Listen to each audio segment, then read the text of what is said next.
Hello there, La-di-da's National spectators. This is Jeff Cougar Koslowski here, coming to you straight after our Sunday game. Nationals and the La-di-da's first Nationals game of the season, and it's a good one for them. Nationals hit well, fielded well, and boy, we just couldn't string anything enough together to make it consistently here. Nationals take this 1867 game, final score of 21-11. What I really wanted to jump on here for was to talk about Saturday and our 1845 rules game that took place at the time of the recording yesterday. It's the first time we've ever done 1845 rules, and it's not the last time we're going to be doing these specialty sets of rules either. We do have we're going to have an 1857 game coming up in a few weeks, and then in August we'll see a match by the rules, I believe, of 1876. So we're going all over the place here. We've had we just had 1845. The week before that, we played 1864. Today was 1867. We'll have 1857 and 1876 coming up later on in the year. So we're really kind of stretching our legs as far as not just a baseball team, but a historic baseball program and as a living history program here. That is, I think, one of our strongest principles here at the Henry Ford is the ability not just to tell the story, but to bring the story alive. And so for us, a group of ball players, to be able to adopt differing sets of rules, it allows for our visitors that maybe are used to 1867 to see what it is like to be able to try something a little bit different and how the game truly evolves. So I think it makes us a more complete program, and I think it's something that we'll be really interested in seeing how it's going to play out for these remaining games, and if it's something that we decide to continue on and push through into future seasons, and maybe other teams will be interested and excited to try that as well. So we've talked to some of the players that played.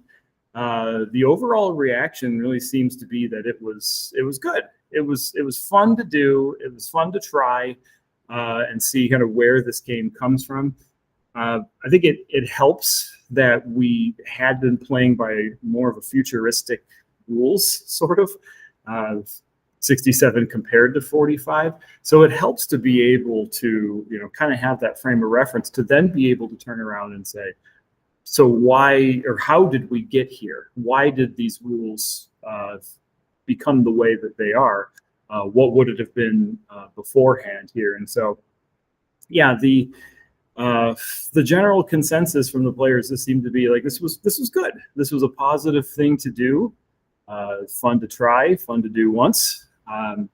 We don't have any more 1845 games on the schedule, but I don't see us turning down the idea, or at least it's not something that us as players would be objecting against. So it was fun. It was a fun thing to do, and especially for us that are really into the history of the game, to be able to see it, it really kind of brings it to life there.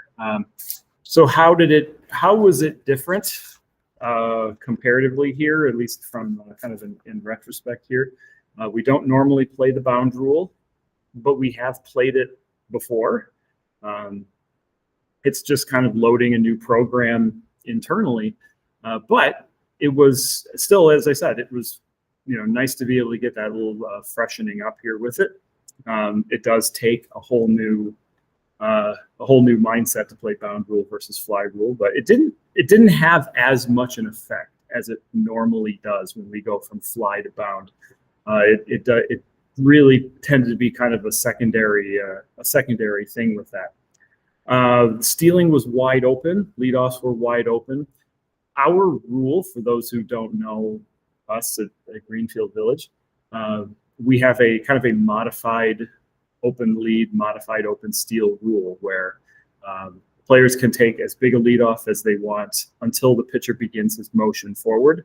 Then players are asked to freeze, at which point, once the ball makes contact with something, anything, bat, player, ground, catcher, whatever, as soon as ball makes contact, the runner is released and is free to take a secondary lead, go back to the base, steal, whatever. We found that in the fly rule game, that has created kind of a greater sense of parity, because otherwise we'd just be running like crazy. But I mean, who knows? That may be something that gets adapted by our program shortly. I know there's a lot more talk in Southeast Michigan about adopting an open steel policy. I think it's time personally, but from a program standpoint, we've developed this rule as a way to maximize the enjoyment of the game for the visitors, which we get probably 400 visitors on a slow day. We can get a lot of people passing through, and the overall response that we always got was, I don't like this open stealing.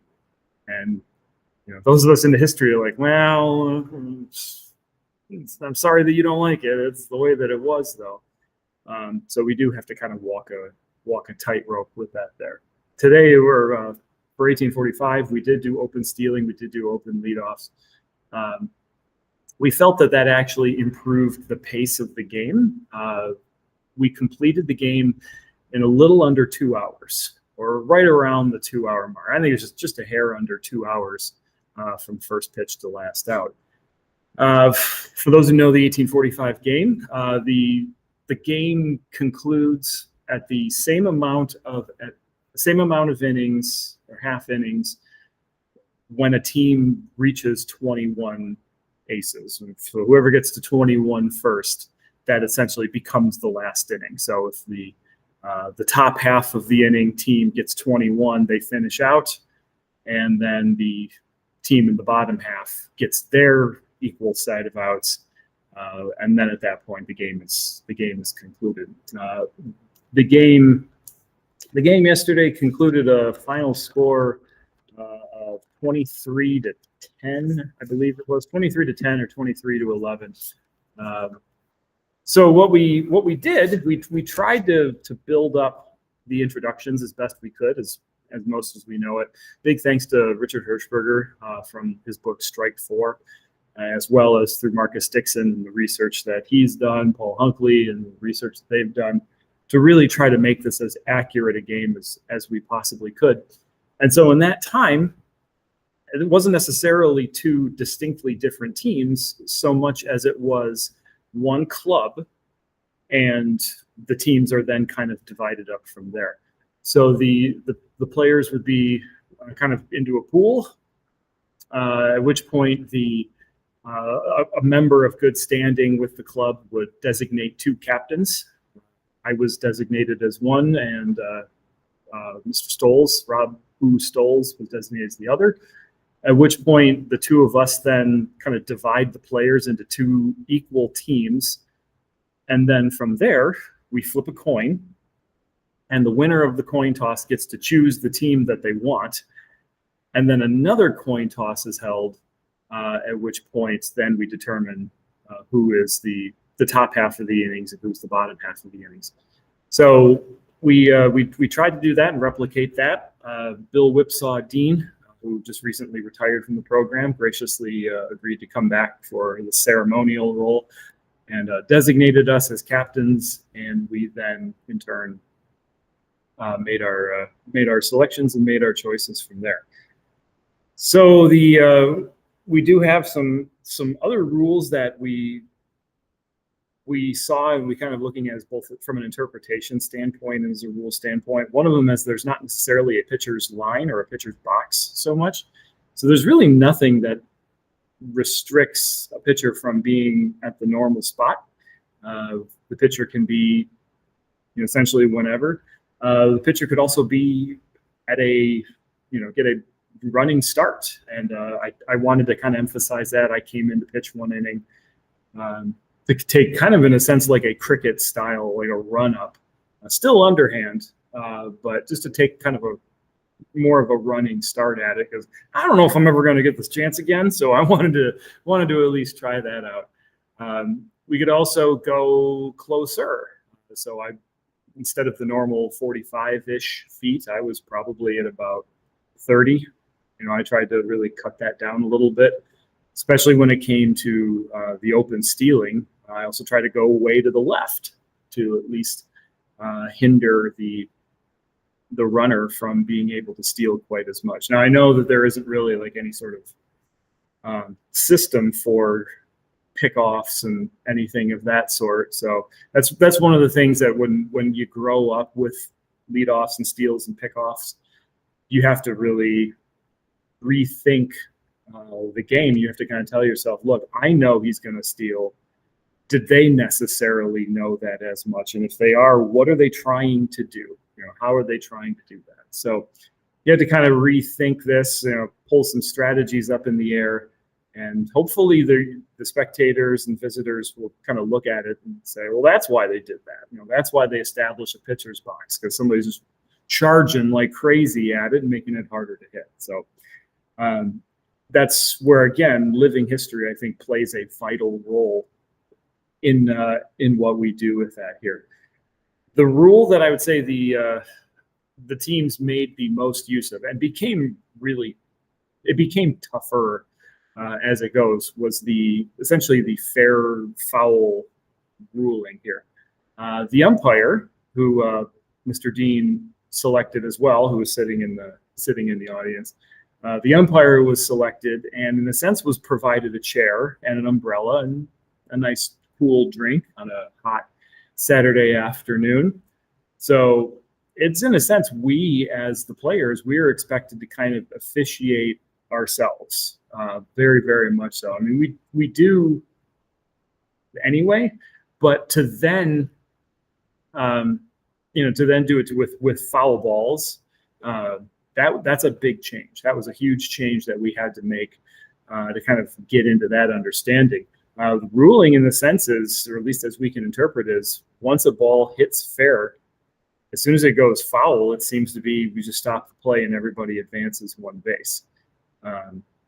You could then start plugging in ideas like, well, is that for field limitations? Are they trying to more minimize certain types of hits? Are we trying to force the players to hit into this fair territory? Who's being punished? And it gets a lot of thinking going for the interpretation standpoint with it here. So it was the teams made a lot of use of that. A lot of balls were hit right in front of home plate and then just spun into foul territory, and our third baseman just, what do you do? What can you do with that? So that was something something we had to negotiate there. Got to call judgment pretty well on everything. That was just kind of the nature of it. The umpire is just there really to see the game happen. He's not moving along. He's not right on the line or anything like that. He is sitting in a chair under an umbrella enjoying the day. And if we can't figure it out on our own, then he'll do something. But, we're used to, again, the 67 rules of try to call judgment as often as you can, just to see what'll happen. And in this case, it's you got to let the players play with that here. We do have ground rules. We have our railroad in right field. Just past the railroad tracks is a big hill with a lot of nasty vegetation overgrowth. And beyond that is a river. So a ball can most certainly end up on the tracks, over the tracks, down the brush, into the river. That can happen. Today, in 1867, we've got a certain ground rule for that. In 1845, it's up to the umpire. And it can be seemingly pretty fluid. If the umpire wants it one way, then if he thinks that was a great hit, you deserve 2 bases for that one. But if it was a weak hit, maybe it could be a foul, maybe it could be a strike. Hey, we told you not to do that. Stop losing our ball. Now you get a strike. Now you get an out. Who knows? So it makes the decision very open to what the umpire can decide and how they can do that there. Like I said, we had fun with it. It was something new, something fun, something different. And I think it helps tell a more complete story of what we do as a historic baseball program here at the Henry Ford. So big thanks again to Marcus Dixon, Paul Hunkley for helping us with the research on this about what to do and how to interpret it. And thank you to all the players that forgot how to play 1867 and instead tried to play 1845 with it here between changes in pitching, changes of hitting. There's no strikers line, so batter can get a running start too, theoretically. So lots of, a lot of little things that were, fun to see, fun to experiment with, and overall really give you a greater sense of how the game is played. So if we do it again next season, please definitely come check it out. If you've ever been interested in how to play or want to try an 1845 game, please contact us and see. We've got a big program. We got a lot of guys on the roster that would be interested in not only hosting you, but willing to try it again. So again, that was a final score of 23-10. Both teams wore the La-Di-Da's uniforms, but the teams that took off their bibs. One team took off their bibs as a way to kind of designate who was who. So, which still complicated when trying to figure out exactly who's on your team, when you don't know who's on your team until that afternoon. You never know what could happen with it, but all in good fun, all in good time. So if you've been interested in historic baseball, please come check us out at Greenfield Village. We're playing every Saturday and Sunday from at 1:30. We'll be playing more games all the way up until Labor Day. So then don't forget the World Tournament of Historic Baseball, our recreation of the World Tournament held in Detroit in 1867. Some very good teams are going to be there. Really good baseball all the way around, and an excellent venue to be able to see it. So if you have the chance, please come out. Please come see it.